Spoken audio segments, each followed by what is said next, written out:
Olá galera, tudo bem? Nessa aula nós vamos fazer um estudo de caso a respeito de uma pesquisa que nós fizemos de TCC no nosso instituto, e esse não foi publicado ainda, mas vai estar disponível já deve estar disponível na biblioteca lá para vocês terem acesso, tá ok? Pode procurar meu nome, o nome da Gabriele,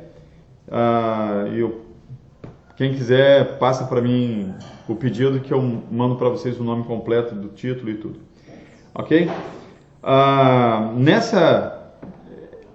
Essa pesquisa ela nasceu com a ideia de que, beleza, essas questões que vocês têm aprendido na aula, algumas delas, é placebo, não funciona, questão de imaginação, não sei. Eu fiquei em dúvida sobre algumas coisas e eu queria provar se isso está certo ou se isso está errado. Era a nossa hipótese. E eu já tinha verificado que equilíbrio com pessoas com TDAH funciona. Precisão do saque do voleibol também funcionou. Autoestima de crianças, de adolescentes com sobrepeso também funcionou. Falei assim, poxa, o que eu poderia fazer para ser mais objetivo, verificando se essas questões de modalidades e submodalidades, como que isso altera a emoção e como que isso altera o desempenho de um aluno, de um atleta, ok? Essa era a ideia. Ou se esse negócio é placebo. Show? Então o que nós fizemos? Nós pegamos 33 alunos da graduação do nosso Instituto de Educação Física e separamos em dois subgrupos. O grupo controle com 16 alunos adultos e 17 alunos no grupo experimental, também adultos, uma amostra semelhante. Nós não fizemos análise de separação de sexo, fizemos apenas dos dois grupos, ok? A média de idade foi de 26,7 anos de idade para o grupo experimental, para o grupo controle, e o grupo experimental com 26,8 anos de idade.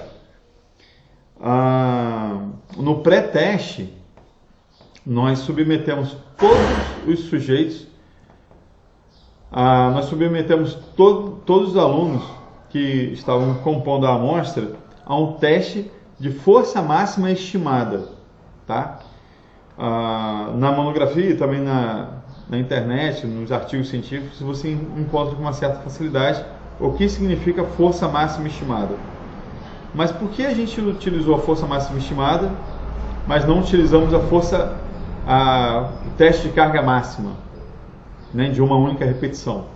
Uma única repetição, alguns autores falam que tende a causar lesões, e a não ser que o cara seja muito treinado e tal. Como no nosso grupo tinham pessoas um pouco treinadas, a maioria sedentárias, e a gente criou um erro padrão em cima disso, nós decidimos fazer o teste de carga máxima estimada, que ele precisa fazer um número de repetição de no máximo 20 repetições, e você joga numa fórmula e sai a força máxima estimada desse sujeito. Tá legal?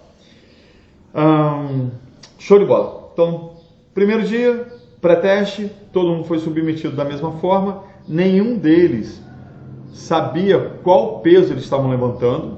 A gente apenas deu a instrução de que eles precisavam fazer o máximo de repetições possíveis com aquele peso que eles não sabiam qual era. A gente colocou um papelão para esconder, porque no piloto que nós fizemos, nós percebemos que muitos alunos chegavam e falavam assim, poxa, vou levantar tudo isso? Não aguento.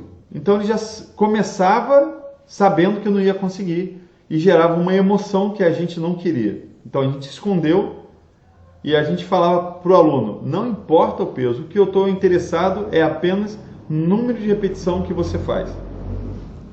Show de bola? Fizemos isso com todos os alunos no pré-teste.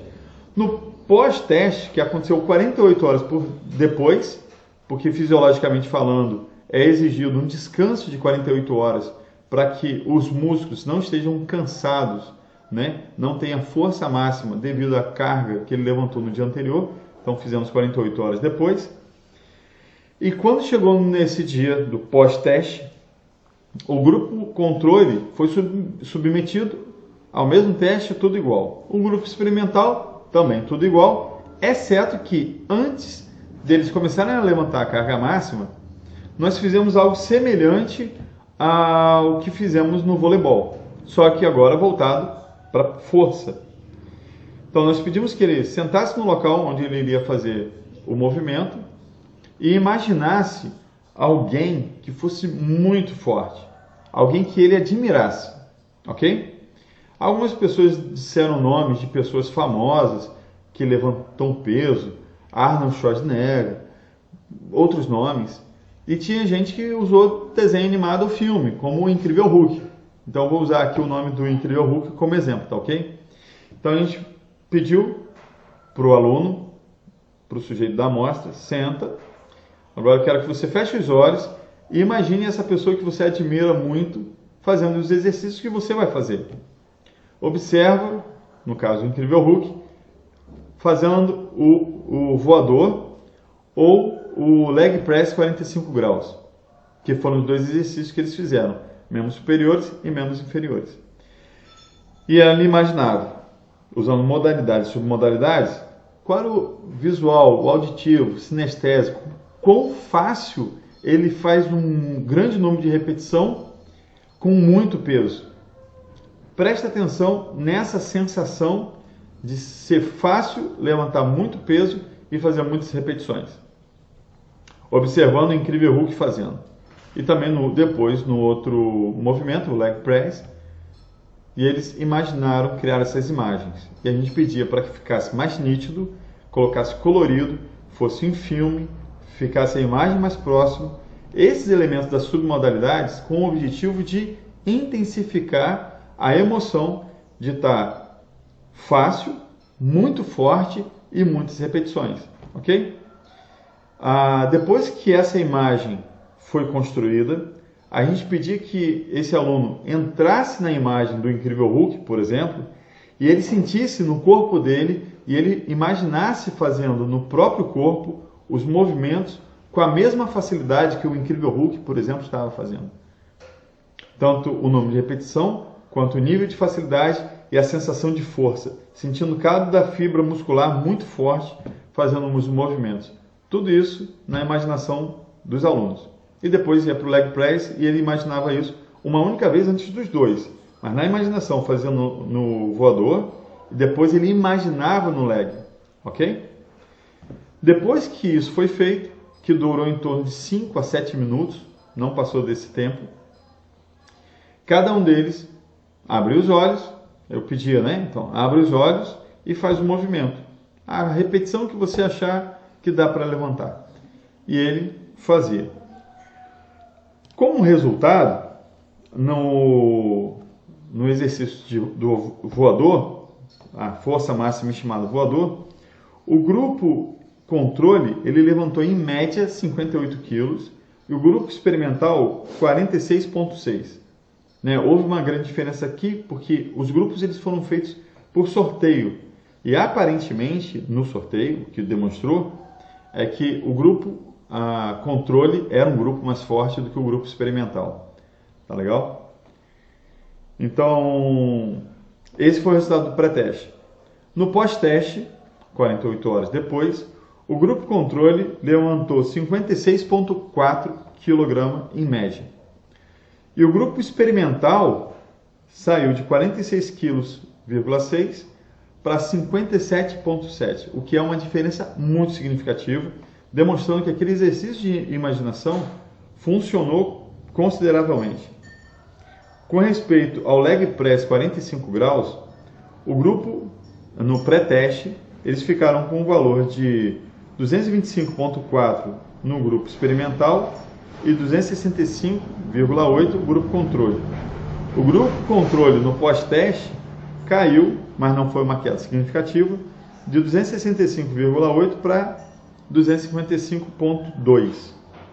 E o grupo experimental de 225,4 aumentou, cresceu quase 40 quilos. Foi para 264,1. Tá? E nós ficamos curiosos para saber qual é o nível de sensação. Cara, De 225 em média, você foi para 264. Será que você percebeu conscientemente que esse aqui é muito mais pesado do que esse? Para a gente verificar isso, nós utilizamos um teste chamado percepção subjetiva de esforço. Nessa percepção subjetiva de esforço, existe uma escala de 0 a 10, basicamente, e que ele diz quanto de esforço ele usou para levantar aquela carga. Ok? Então, no pré-teste, o grupo controle disse que levantou 4,6, o grupo experimental 5,6. Não houve uma diferença significativa entre os dois grupos. Tá? No pós-teste, o grupo controle aumentou, mas não foi significativo, de 4,6 para 4,7. Não é uma diferença considerável. E o grupo experimental foi de 5,6 para 6,5, que também não houve uma diferença estatística considerável. Tá? Com respeito ao leg press, também não houve diferença entre eles. Nem entre os grupos, nem o antes e o após os testes. Então, o grupo controle de 6,1 foi para 5,8 e o grupo experimental foi de 6,6 para 6,9. Isso tudo demonstrou o quê? Que utilizar a imaginação baseada nas modalidades e submodalidades para intensificar uma emoção funciona, aumenta a carga máxima, deixa eu falar melhor, aumenta a força estimada no teste de carga máxima, né? No teste de carga máxima estimada, as pessoas ficam mais fortes porque gerou uma emoção de força e facilidade em levantar um peso. A percepção subjetiva de esforço, ou seja, está consciente que ele pegou mais peso, ele não tem essa consciência. Eu peguei mais peso no dia anterior e eu peguei mais peso porque eu fiz o exercício. Ele não percebe isso, tá ok? Ele acha que é basicamente o mesmo peso que ele pegou há 2 dias atrás. É isso. E também 2 dias de descanso, né, 48 horas de descanso, também não altera a força muscular, nem para mais nem para menos, para aquele grupo que não fez nenhuma atividade física nesse período de tempo. Show de bola? Um beijo no coração e até a próxima.